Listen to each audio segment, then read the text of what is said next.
What's up?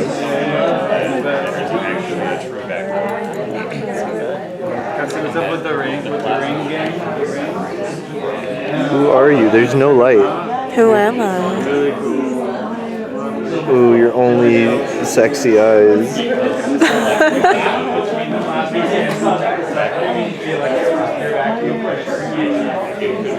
Just gonna film everybody coming in. I love it.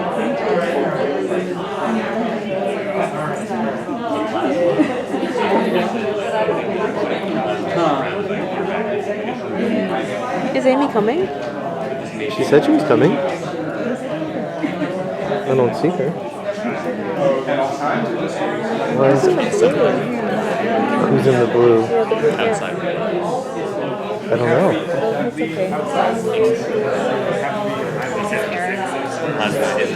Oh, hey, what's up? Nice to meet you. Neil and I used to work together. Cool, hi. Oh my god, I don't have my paper. It doesn't matter. No, it does. One second. That bomber jacket, though.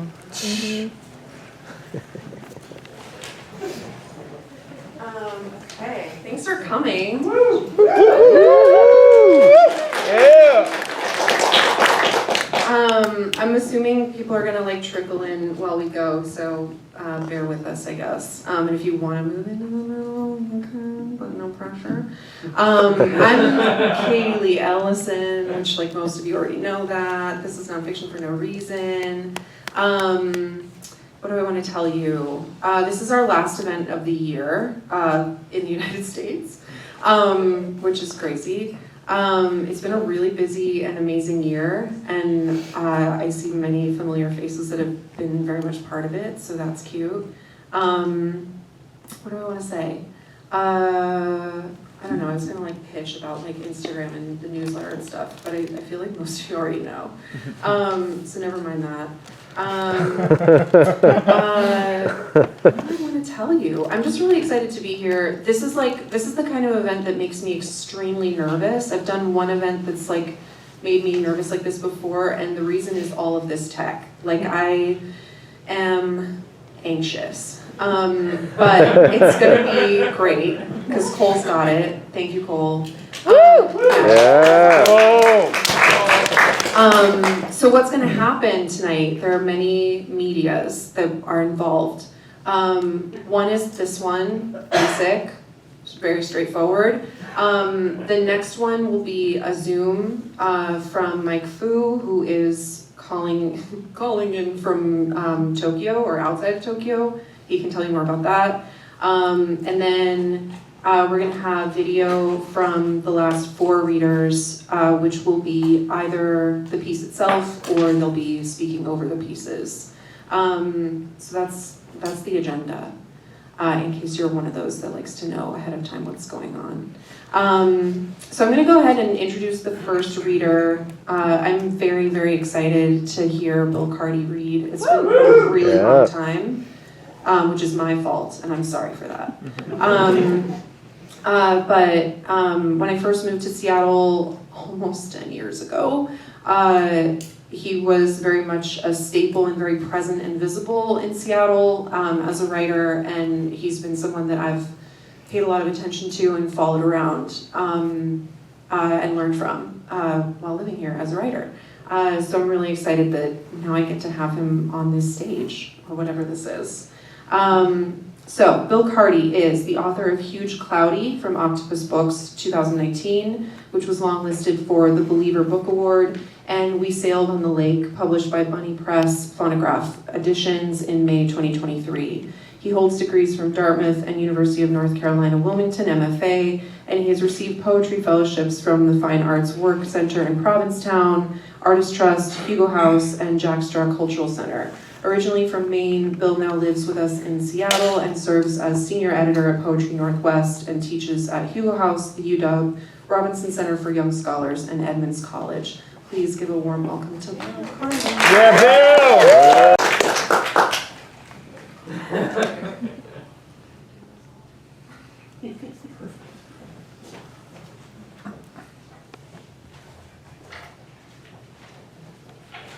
All right. Thank you, Katie. This one? Yeah.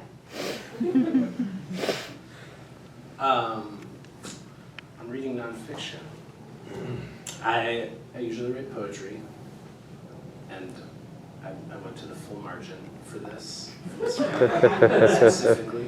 But I made the margins pretty big, and that made me feel more comfortable. These are part of a longer series called A Dozen Critical Acts, but we're just going to ignore that, and we're just going to pretend they're 4 discrete pieces with titles, which they aren't, apart from tonight. The delivery. In the first summer of the pandemic, we rented a farmhouse on property in eastern Washington. Things felt like they were beginning to open right before they closed again. We would be there for most of June, and one afternoon we drove deep up a river valley, half looking for mushrooms in the remnants of an old burn. Some redness in the sky warned of approaching sunset, but then we saw sparks. It was a fire, and it was closer to the ridge than we thought. We ran back to the car, half-dragged the children by their arms. Back at the rental house, I went to take a bath, but the door wouldn't lock. That night, we played board games where we were armies, detectives, birds. The next morning, I was drinking coffee on the steps when a delivery driver pulled up to the house and walked up the pathway with a coil of climbing rope in one hand, a thrashed cardboard box in the other. He handed me both with a shrug. I jumped at the sound of a rustle in the shrub behind me. Rattlesnake, I thought immediately, but turned to see a squirrel. I looked back to the driver. He shrugged again. See you in a couple of days, he said, and walked away.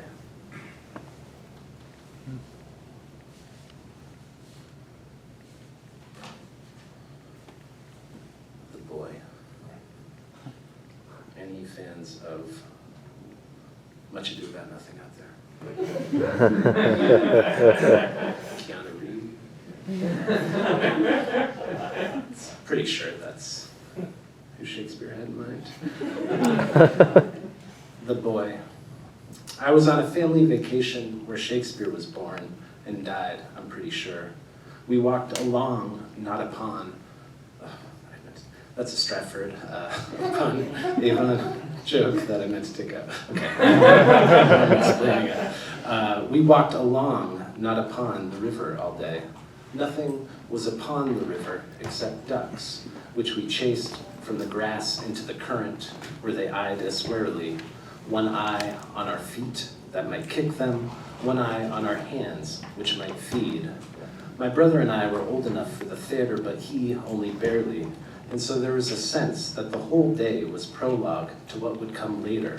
There was lots of concern about eating enough, about getting the energy out, and imbuing the youth, us, with a general scope of place/history. That's what the guided tours were for. We saw the humble beginnings of the son of a glove maker. The docent, dressed in period garb, took pains to describe the different types of gloves. Thrice I was permitted to test a quill pen. We ducked low doorways if we had the height, used the loo if we had to go, then left for the theater in the center of town, the Royal Company. It sounded pretty important. The set design was sparse, and the costume had been updated to a more modern, yet not exactly of our times, setting, more Wodehouse than Prince Hal. The production was relatively straightforward, apart from one compelling detail. A small boy, maybe 10, about my brother's age, remained on the side of the stage throughout, watching the proceedings. He was primarily backlit and said nothing. In Act 2, Scene 3, as Don Pedro plotted the gulling of Benedict, well aware his target eavesdropped from the arbor, none paid mind to the boy who stood calmly beside him. When we exited the theater, it was hard to know what was more melancholy, the boy's presence or the void in the evening the boy's presence had created. We felt a darkness wholly separate from the presumed humor. Man is a giddy thing, Benedict said at one point in the play. And it was this vertiginous feeling, tottering and unfixed, that we carried into the night. In the months after, some changes were made to the production, an attempt, one reviewer stated, to reconcile tone. Years later, the director admitted the production had come at a time of crisis, his 33rd year. It was a misfire, he said. I was growing weary of adult relationships. I invited the boy to the stage to try to show how, in the presence of adult lunacy, a child, even mute, even statuesque, can remain scrupulous and calm. Plus, I was high. I don't get high anymore. Thanks, Bill. All right, now we're gonna do the Zoom element of the evening. Whoa, so seamless. Yo! Let me see about, God, Zoom, you guys, still. Whatever, here. But he's in Tokyo. Okay. Mike Fu is in the room. Yeah! Sweet. I met Mike at this, I'm like the girl from band camp. I just keep talking about this reading that we did in Tokyo in March. But that's where I met Mike. It was really, really fun. And we met afterward, and he was standing with someone else who was a very enthusiastic translator, just like, and I'm not inside that circle, but like it was really, really enthusiastic. Just so excited that this event had happened, because they don't have a lot of stuff like this in Tokyo where it's bilingual or like, I don't know, just a lot more than kind of straightforward academic stuff going on. They're very like seminar lecture heavy. I don't know, Mike, please correct me if I'm like saying crazy things. But she was very enthusiastic and Mike was very like lean back. That was my impression, much cooler. And then he like quickly said a few things that I was just like, oh my God, we have to know each other. Like Los Angeles, New York, Tin House, writing a novel, whatever. It just felt very suddenly close to home. And here we are. I don't know how this happened. Your book got released. Mike released a new novel October 28th, and has been writing for the Japan Times and also editing for them for a while. Has some nonfiction I think he's been sitting on. I'm looking at you, but you can't see me, and so I'm expecting feedback back from you, but you can't see me. So there we go. Okay, so let's go to the bio. You guys are too quiet. And I'm talking too much. I don't know what I'm saying. I ate so much candy. Yes. Have you guys eaten a lot of candy? No, Just no. me. Okay, cool. Born in Hubei, China, and raised in the United States, Mike Fu has lived and studied in Los Angeles, New York, Paris, Suzhou? Yes? Okay. And Tokyo. He currently resides in Japan, where he just received his PhD in cultural studies from Waseda University in 2024. He writes and edits for the Japan Times and is an affiliate faculty in MFA Creative Writing at Antioch University, Los Angeles.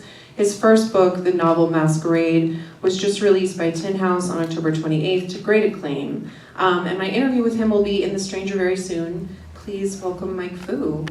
Yeah, Thank you so much, Katie. Before you leave the stage, can I ask if it's possible to turn the computer around so I can see the audience? Yeah. Or if that, There is no audience. I don't want to disconnect the audio, so just... Like, ooh, yeah! Katie, thanks so much for that. You want me to stand, you want me to just stand here? Thank you. Oh, and thanks. I'm gonna stay here.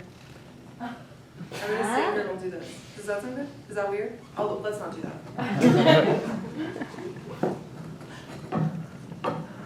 Perfect. All right, I'm gonna dive into this. So typically, I write fiction for the most part, but I have some nonfiction vignettes that I wrote during my time in New York and have been thinking about developing a little bit more. I'm going to start with a line from a Ukrainian film by director Sergei Paraganov. When we fell in love, even dry oaks began to blossom. A story in reverse. The time it takes to listen through Kind of Blue is the distance traveled between Brooklyn and Harlem at 12:30 a.m. Miles is the perfect companion. He can express every shade of feeling in under 50 minutes. I try to keep my eyes downcast or closed, concentrate on breathing, listening. This is New York, pure tumult in the face of indifference. At this time of night, people are breathless, giddy, wild-eyed with despair, or otherwise so blasé it hurts to even lock eyes with them. People flinch. That's when you know you've struck something. People flinch when they know you're looking. In eager anticipation of brewing a mug of green tea at home, I crack a smile when the last track of the album, an alternate take of flamenco sketches, comes on. Deja vu. The familiarity is comforting. Earlier in the evening, I had arrived dead sober to Williamsburg and then spent 1 hour nursing half a beer. The mid-autumn air was cool and crisp, the moon glowing silver white and surrounded by soft halos. I ached all over. A few puffs of marijuana was enough to relax me, but also enough to make the act of socializing an abrasive chore. Maybe I should have gone home from the East Village like I intended. Outside Jaffa Cafe, a vagrant supplicated me and my friend for change. I don't have any, I said, cigarette in hand. His face contorted into an immediate scowl. Liar, he spat, stumbling away. I know you're fucking lying. You don't belong here, you terrorist. This ain't your fucking country, liar. You're just a fucking gook. Gook, he continued down the street. Incoming pedestrians shook their heads at me knowingly as they maneuvered past him. I took a drag of my cigarette. Weird, I said. Weird night. Contrary to popular belief, I found it rare to run into someone so hostile in the city. He was intoxicated and a bit confused, but I wondered how race got mixed up in this enmity. It wouldn't have been fruitful to dwell on it, but I felt a slight note of discomfort ripple through my core. Almost negligible, almost. I left for actuality did feel eyes big. 12 hours later, feel physically there emotionally. The city where you can see all kinds of men. In the end, it's up to how fragile we are. Maybe that's the word. I suppose it's more like apprehension. What's to become of it all, of us all? Itinerant woodcarver. This morning jar of cool chili peppers on the kitchen counter. Then I saw a plastic wrapper on the floor by the sink. Dumplings in my drunken stupor, barely remember it then. The sun was shining as I raised my bamboo shades and watered the plants. I vowed to get out of the out and on with my son today. I felt most cheerful in my bag, smoking a bit self-satisfied in a manner I've only known in recent years. My journey to the Noguchi Museum ate me 1 hour and 2 buses. I had a winter wind while waiting outside, smoking a cigarette. Then the first bus came, transporting us straight onto the Brooklyn-Queens Express. It was mostly empty. The seats in front of me rattled spiritedly as we sped northeast. I looked to the left and saw Manhattan. That iconic skyline, that vision of grit and glory, rekindled a vigor in me that I first felt 6 summers ago when I had just moved here. Then I remembered the graveyard. It seemed to rise up as we drove on, harmony with the East River in the distance. I had witnessed to this flow before, again on this winter morning. Nina Simone's No Good Man in my ears, and a sudden spell of something emerging from my core. An abstraction of a feeling, something wretched beautiful about this scene, this life. Indelible and hopeless, and so full of wonder and pain that I had to let it out just a bit. The seats in front of me still rattling, a sudden moisture in my eyes, a great loneliness and gratitude pushing a sigh from my chest. Chinoiserie, 1. Beijing is a party that never ends, says why. I spent several glaringly hot days with her in the capital, eating. Okay, we're gonna get into video stuff now. Are you gonna stay there? That was gorgeous, thank you. Oh, there he goes, okay.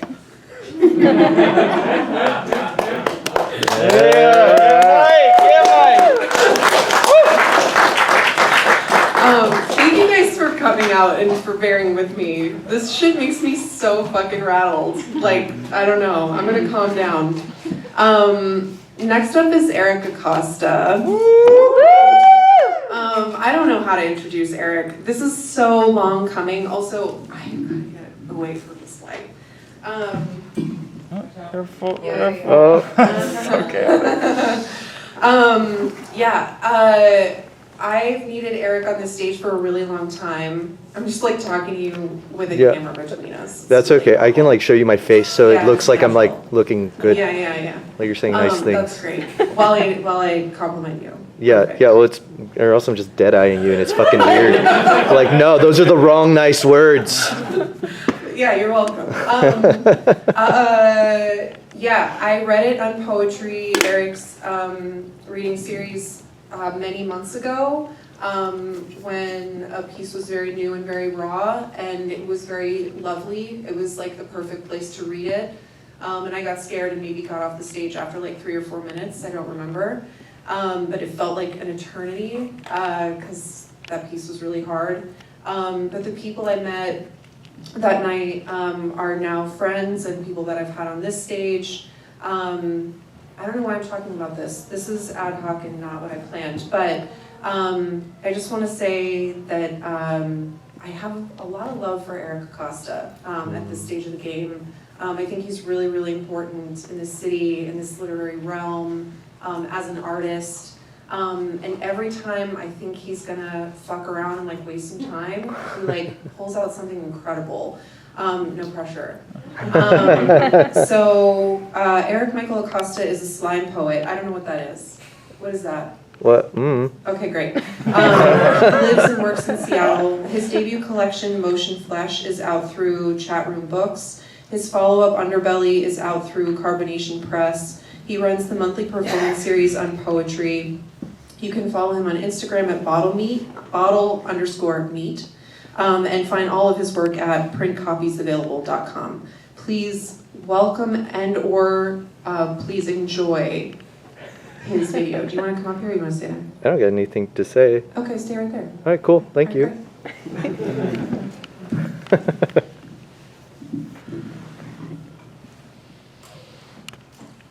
Woo! Yeah.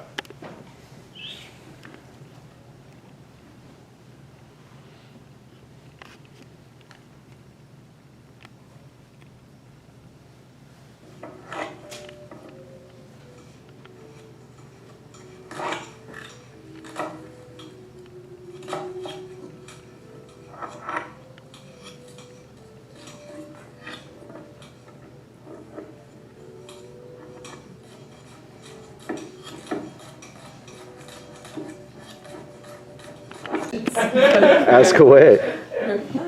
All right, next up, Dan Navoti, or sorry, D.A. Navoti, to me.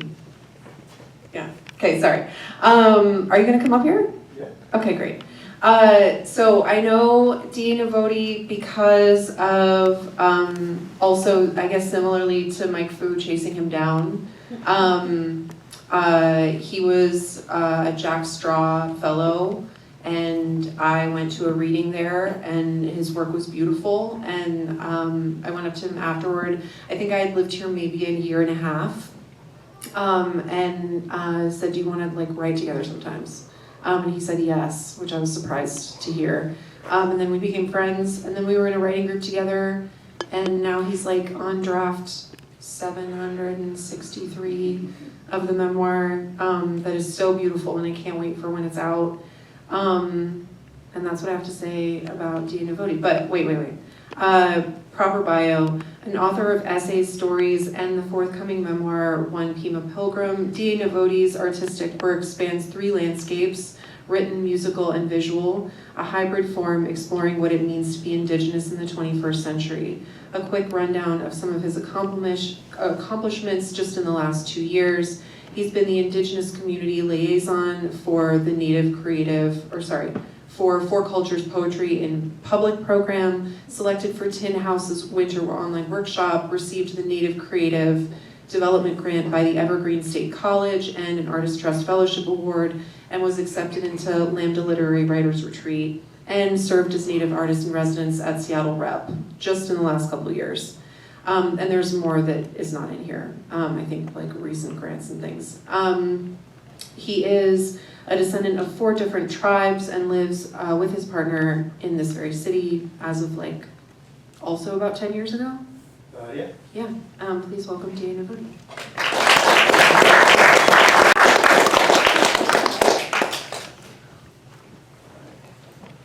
All right, thank you, Katie, and welcome everyone. So as Katie mentioned,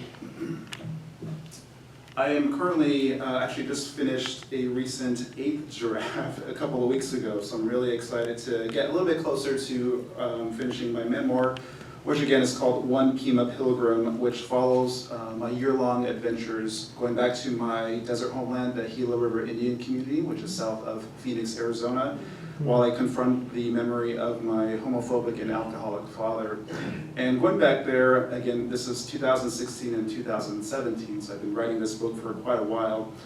I forgot as an adult how many wonders were out there, not only just natural wonders of just the desert, but historical wonders, such as Japanese internment camps built on a reservation from World War II, to a 500-year-old mud house deemed North America's first skyscraper, built by an ancient civilization 500 years ago, to residential boarding schools, an abandoned military airport, among other just kind of bizarre things that, again, as an adult has new meaning, and it was my backyard growing up.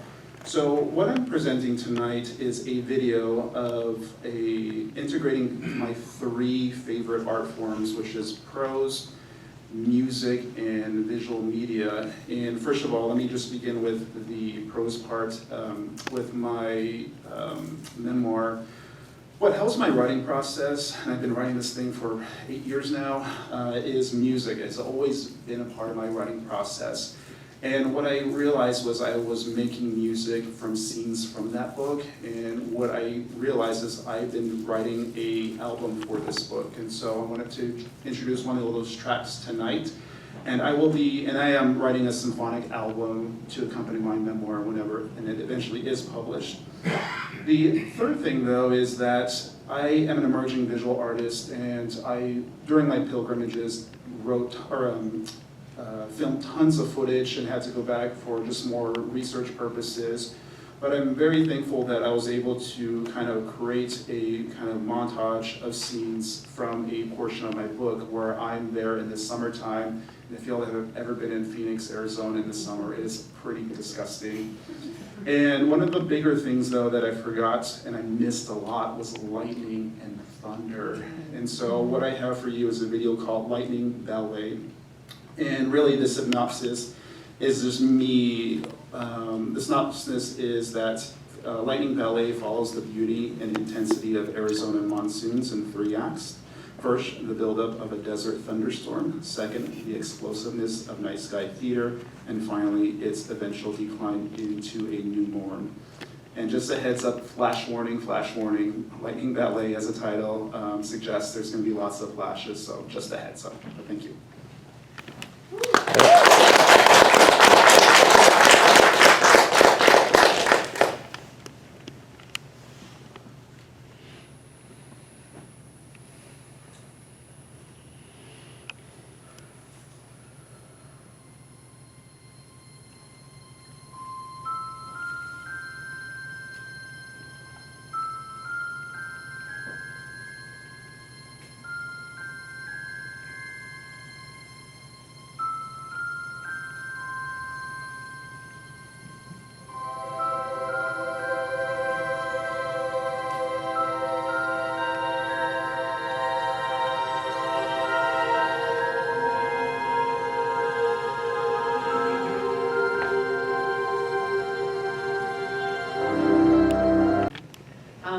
Learned all these different skills since we started, because it started just as a memoir and essay. And watching it turn into music and film and all these other mediums has been really amazing. Next we have Patrick Millian. I'm embarrassed to try to say anything about Patrick, because Patrick's really, really smart and really, really sweet.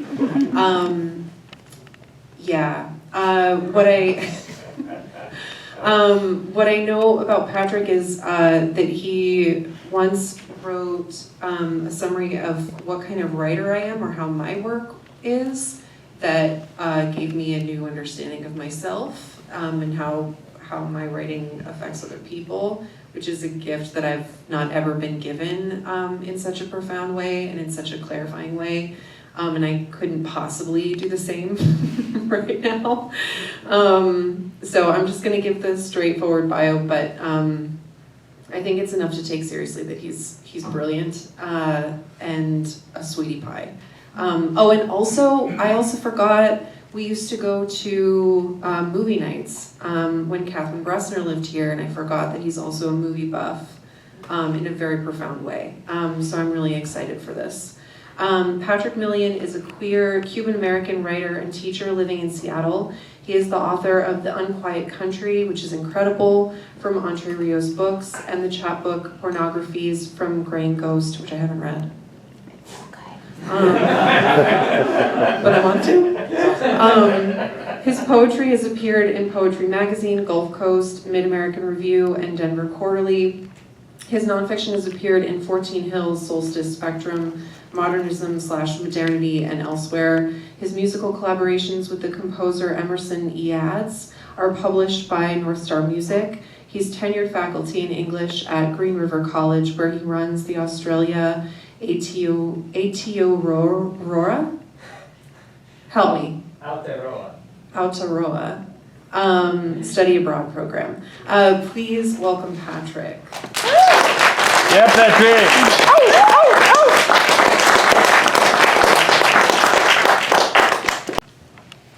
Hello.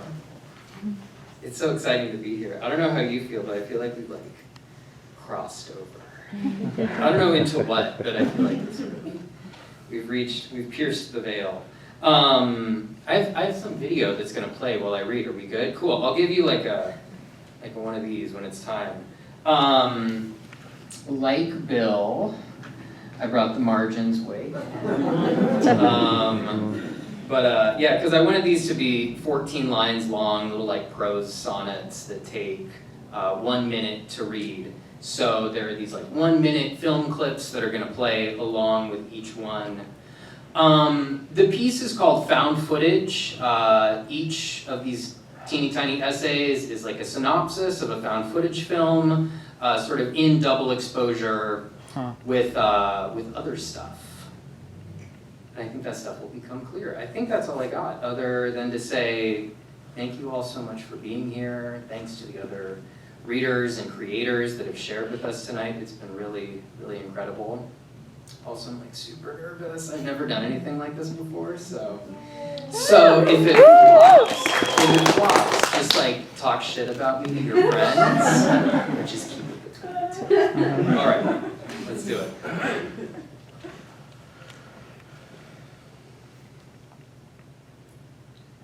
Ghost Watch, 1992. When the woman tells you she found a pregnant Labrador disemboweled on the playground, you're shocked to imagine the unborn puppies like Christmas lights, glistening with viscera and strung on a cord. You're shocked at your own imagination, but found footage operates on the overlay of fears, the overlay of selves. The particles magnetically arranged on the strip of plastic create the image that the VCR's heads read and project onto the screen. And because the arrangement exists, the ghost exists, or at least the Labrador exists. During your first year sober, your dad loses his short-term memory. Instead of the tape unspooling, time becomes the reel turning in a tight circle. The soft mechanism of a ghost whispers into his eyes. He sees the arrangement of the particles, which is nothing without them. The Blair Witch Project, 1999. Like poetry and sobriety, found footage is a genre of constraint. The tapes are found buried in the foundation of a demolished house where black and loamy soil grows plastic stories. Stories are all you have to bring to your first meeting. You've been sober about a month, and you've become crispy. Everything cracks you, snaps off bits of an outer layer grown over someone purplishly raw and frightened. God comes up a lot in the meeting. Start over and say that God comes up a lot in the meeting. Little g dropped in the middle of the sentence. Only one of the cameras has a built-in microphone, so in the final sequence, the footage on one camera is matched with the sound on another. You're split between stories, upstairs and down, hearing Dave's screams through Heather's lens. Constraint becomes expansion. Lake Mungo, 2008. You see Alice encounter her doppelganger on the shore of Lake Mungo, the blue and bloated version of herself that portends her drowning. The whole point of meetings, you learn, is to identify with the other addicts. Percy Shelley met his double several times, and it would ask him, "How long do you expect to be content?" He drowned too, presumably no longer content. What do you drown in after your meetings when you meet yourself? Addiction kills when the smallness of sameness crushes your mind to dust. You become... Right. You guys are so quiet. Maybe it's just this room, like I'm not used to being in a theater where like all the sound is just sucked up into the walls. It's just really freaking me out. So our last reader, I can't believe this is over already. I want to do this for like 3 more hours. Is Chelsea Werner-Jatzky. Yeah. Where is she? There she is. Are you coming up at all? No, okay. So what do I even say? I've been spending a lot of time with Chelsea lately. Like that weird show? Sorry. Because we're doing weird board stuff together for Seattle City of Lit. But also just because we've become friends or like more so lately, and I get to like hear her thoughts and like get texts more frequently, which is cute. What does this have to do with you guys? I'm not sure. I've known her for a long time. I met her through Till. Did anybody go to Till? Yeah, legendary. Oh. Okay, wow. Till was a magical time where we all went to a farm like an hour and a half out of town and slept wherever we wanted to and worked on our writing for like 2-ish days, 2.5 days.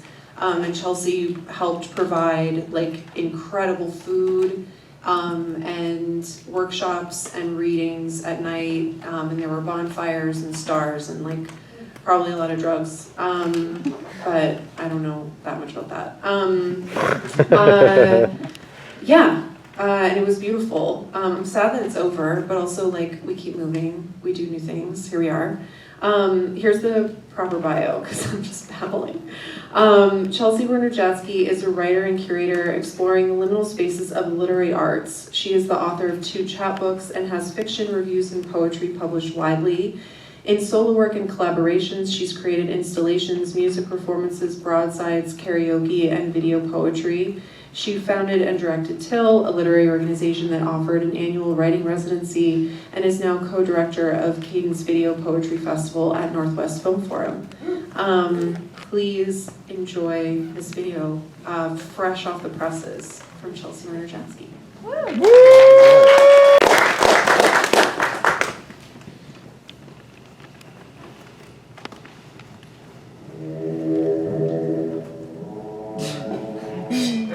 This one's for you, Bin Laden. Do you remember when you were a child, which was like yesterday, and you had a journal and it was like, I have to write down everything in this journal so that when people find me when I'm dead, they'll know this about me. Like, that's how my journal still is for me. Yeah. There is a gap in my writing from this specific time. I've kept a notebook since I was 6, and I have every one of them. I'm talking probably 50 notebooks. In a recent identity excavation to make this video essay, I went through 5 bins of journals. I couldn't find a journal that spans fall and winter of 2001. I found a notebook from 6th grade with 19 chapters of sexual fantasies. After a handful of blank pages, I started writing in it in the third person. The pages are undated, but after matching the writing to this footage, they must be from September to December of 2001. This was the start of my junior year of high school. I was turning 16.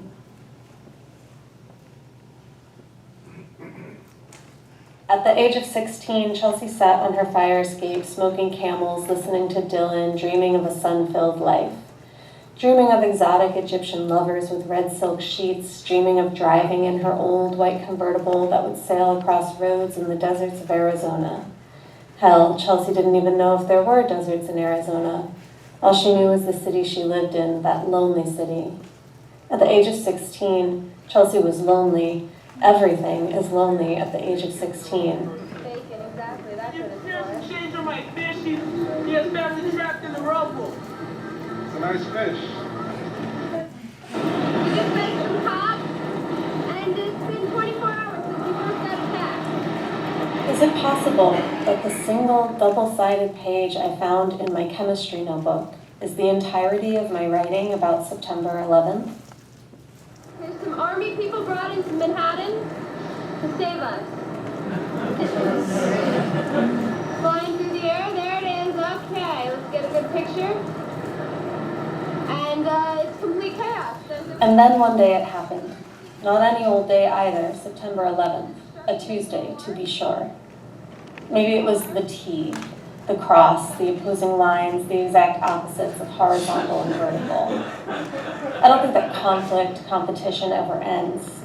But whatever the reason, it wasn't evident. No one knew why, but we never know why. All we know are the things we see. 11 ambulances racing down Lexington Avenue. Sirens never stopping. Cop sirens, fire sirens, ambulance sirens, machine whines, truck engines, tire squeals, and the voice of a teacher among it all. Who knows if it would make a difference? Don't terrorists always? I think that's what I admire about them. They impact the world, and sometimes the Twin Towers. But they are confused. Too confused to be productive, or too cynical to see any other options. And sometimes, to make things happen, you have to destroy something else. What will this do? I'm not worried. Thank you all so much for being here. I'm in such a weird mood tonight. Thank you for putting up with it and being part of this community. Thanks for getting tickets. If you've been a bunch of times, thanks for that. If you don't know, we're on Instagram, and that's where a lot of information comes through, but also like the secret that I guess I'm making not so secret is that I put a lot of stuff on the website before I announce it anywhere else. So if you like check the website a lot, you'll probably get like the first view into what's coming. This newsletter that I write random things in also has a lot of Nffnr news. It's called A Beautiful Fad. It's a good place to go for my thoughts on popular television shows and what's coming next. Yeah, that's all I have to say. Thank you so much to the readers. This was so cool.